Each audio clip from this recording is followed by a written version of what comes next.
ہر مسلمان گھر میں جو بچے ہوتے ہیں، اللہ تبارک و تعالی شانہ نے ان بچوں کو اپنے احکام کا پابند بننے سے پہلے 15 سال کی عمر سیکھنے سکھانے کے لیے دے دی ہے۔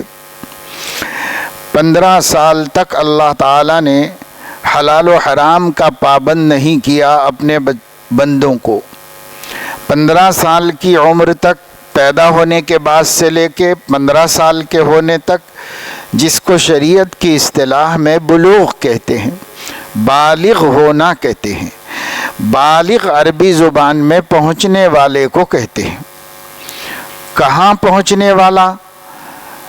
اس عمر کو پہنچنے والا جس عمر کے بعد ایک ایک عمل محفوظ کیا جائے گا، حساب لیا جائے گا قیامت کے دن۔ اس عمر کو پہنچنے والے کو بالغ کہتے۔ یہ پہنچ گیا ہے۔ کہاں پہنچ گیا ہے؟ گھر پہنچ گیا ہے کہ مسجد پہنچ گیا ہے؟ اس عمر کو پہنچ گیا ہے جس عمر کے اگلے سیکنڈ سے اللہ ہر عبادت کا سوال کرے گا اور ہر گناہ کا مواخذہ کرے گا۔ 15 کے بعد کچھ معافی نہیں ہے، 15 سے پہلے اللہ تعالیٰ نے معافی رکھی ہے۔ یہ جو 15 سال ہیں بلوغ سے پہلے کے، ان میں سے شروع کے 7 سال جسمانی تربیت کے لیے چھوڑ دیے گئے ہیں کہ بچہ ابھی پیدا ہوا ہے، اسے کھلانا پلانا ہے، دودھ پلانا ہے، نگہداشت کرنا ہے، اس کی صحت جسمانی، یعنی اس کی باڈی بلڈ کرنے کے لیے اللہ نے 7 سال دے دیے ہیں۔ بچہ اچھا نشو و نما پا جائے، اس کو اچھا کھلاؤ پلاؤ، کھیل کھلاؤ، کھانا کھلاؤ، صحت کا خیال کرو، مضبوط بناؤ، طاقتور بناؤ، اس کی تمام صلاحیتوں کو جسمانی مضبوط کرو، اس کے لیے 7 برس۔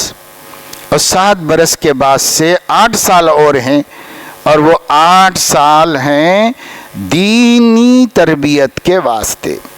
اس کو عقیدہ بتاؤ، اس کو اللہ کی معرفت کراؤ، اس کو نبی کا تعارف کراؤ، اسے قرآن کے بارے میں بتاؤ، قرآن پڑھنا سکھاؤ، قرآن سمجھنا سکھاؤ، حضور کی اتباع و اطاعت کرنا سکھاؤ، اور اللہ کے رسول صلی اللہ علیہ وسلم کی کمال محبت سکھاؤ۔ تو 15 سال اللہ پاک نے ہر بچے کے ماں باپ کو دے دیے، ان کے ہر مسلم بچے کے مسلم ماں باپ کو 15 سال اللہ نے دیے ہیں۔ آدھی عمر اس میں سے اس کے جسمانی تربیت کے لیے لے لو، اور آدھی عمر اس کے بعد اس کی دینی اور ایمانی تربیت کے لیے لے لو، اور جب یہ 15 سال کا ہو جائے تو پھر اس کو کوئی نیکی چھوڑنا نہیں چاہیے اور کوئی گناہ کرنا نہیں چاہیے، اس لیے کہ وہاں سے میں حساب کتاب شروع کر دوں گا۔ فرشتہ ہر عمل لکھے گا، ہر عمل لکھے گا فرشتہ۔ پہلی نماز بھی اگر کسی نے نہیں پڑھی ہے بالغ ہونے کے بعد، تو اس کا بھی قیامت میں حساب ہوگا۔ ایک بھی چھوڑی ہے تو اس کا حساب ہوگا۔ لیکن آج ماں باپ کو خود ہی نہیں نماز معلوم ہے، روزہ معلوم ہے، دین نہیں معلوم، عقیدہ نہیں معلوم، ایمان نہیں معلوم، کچھ نہیں معلوم۔ اب ایسے بد نصیب ماں باپ کی بد نصیب اولاد کس طرف جائے گی، کیا کرے گی، کیسے جیے گی؟ جب مرے گی تو عقیدہ صحیح ہوگا کہ نہیں ہوگا؟ اگر کوئی دھوکہ دے دے، اگر کوئی بھٹکا دے، اگر کوئی اس کو اچھا سے سمجھا دے اور اس کی سمجھ میں غلط بات اچھی لگ جائے، تو کون ذمہ دار ہے؟ ماں باپ ذمہ دار ہیں، اور وہ بندہ خود ذمہ دار ہے۔ اپنی گمراہی کا وہ بندہ خود ذمہ دار ہے۔ تو اصل عمر تو میرے عزیز بچوں اللہ رب العزت نے 15 سال سے پہلے کی رکھی تھی، ایمان سیکھنے کے لیے، عقیدہ سیکھنے کے لیے، دین سیکھنے کے لیے۔ حضرت علیہ الصلاۃ والسلام کا صحیح بخاری میں ارشاد ہے، سبعۃ یظلھم اللہ یوم لا ظل الا ظلہ۔ قیامت کے میدان میں جب سورج سر سے ایک نیزہ قریب کر دیا جائے گا، سخت گرمی اور تپش و تمازت میں بندہ ہوگا، اس وقت میں کہیں بھی سایہ نہیں ہوگا۔ اربوں کھربوں انسان، آدم علیہ السلام سے لے کے آخری انسان تک اس دنیا کا، سب خدا کے سامنے کھڑے ہوئے ہوں گے۔ اور کہیں سایہ نہیں ہوگا، دھوپ ہی دھوپ ہوگی، سورج اپنی پوری گرمی سے سر پر منڈلا رہا ہوگا، سایہ کہیں نہیں ہوگا۔ کچھ لوگ ہیں جنہیں اللہ رب العزت ایسے وحشت کے دن میں اپنا خاص سایہ بنا کر، اللہ کا تو سایہ نہیں ہوتا، اللہ اپنی طرف سے خاص سایہ پیدا کر کے اس سائے کے نیچے ان کو چین سکون سے اور ٹھنڈی چھاؤں میں رکھے گا۔ 7 صفتیں جن کے اندر ہوں گی، ان میں حضور علیہ السلام نے دوسرے نمبر پہ فرمایا شاب نشأ فی عبادت اللہ، وہ نوجوان جو بالغ ہی ہوا ہے اللہ کی بندگی کے ساتھ، اللہ کی فرما برداری کے ساتھ، اللہ کے حکم پر چلتے ہوئے بالغ ہوا ہے، پہلے ہی دیندار بن گیا تھا، پہلے ہی عقیدے صحیح ہو گئے تھے، پہلے ہی عبادت کا لذت مل گئی تھی، پہلے ہی سے نماز کا پابند تھا، پہلے ہی سے حلال و حرام پہ قائم تھا، اور اس کے بعد بالغ ہوا۔ سیدنا علی کرم اللہ وجہہ نے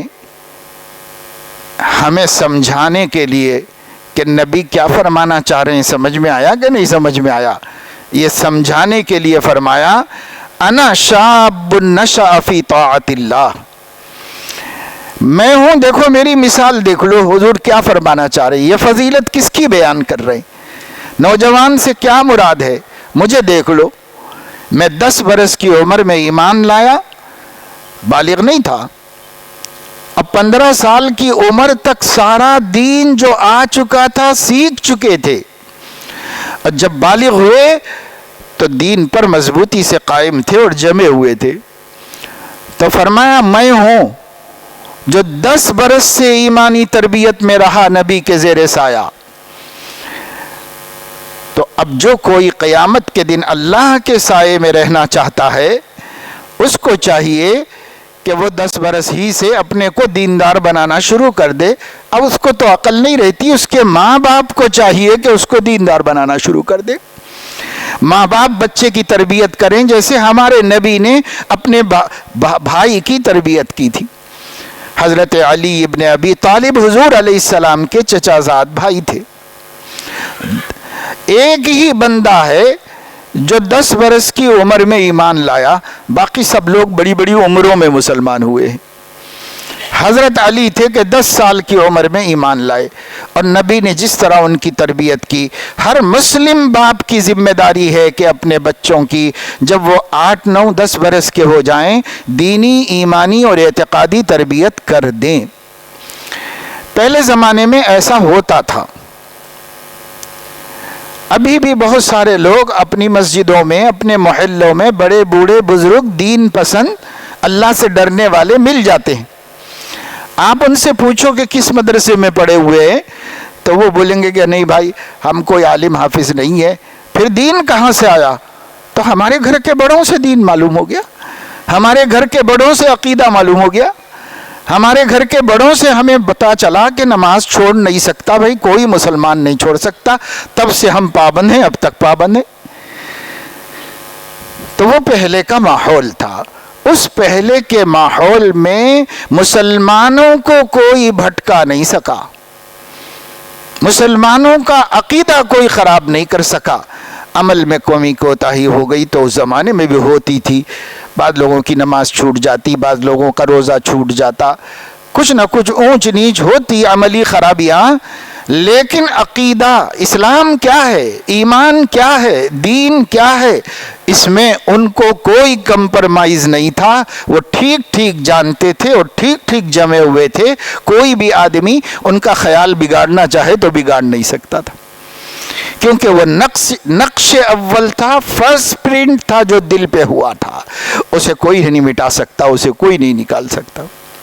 جمال الوجود بذكر الإله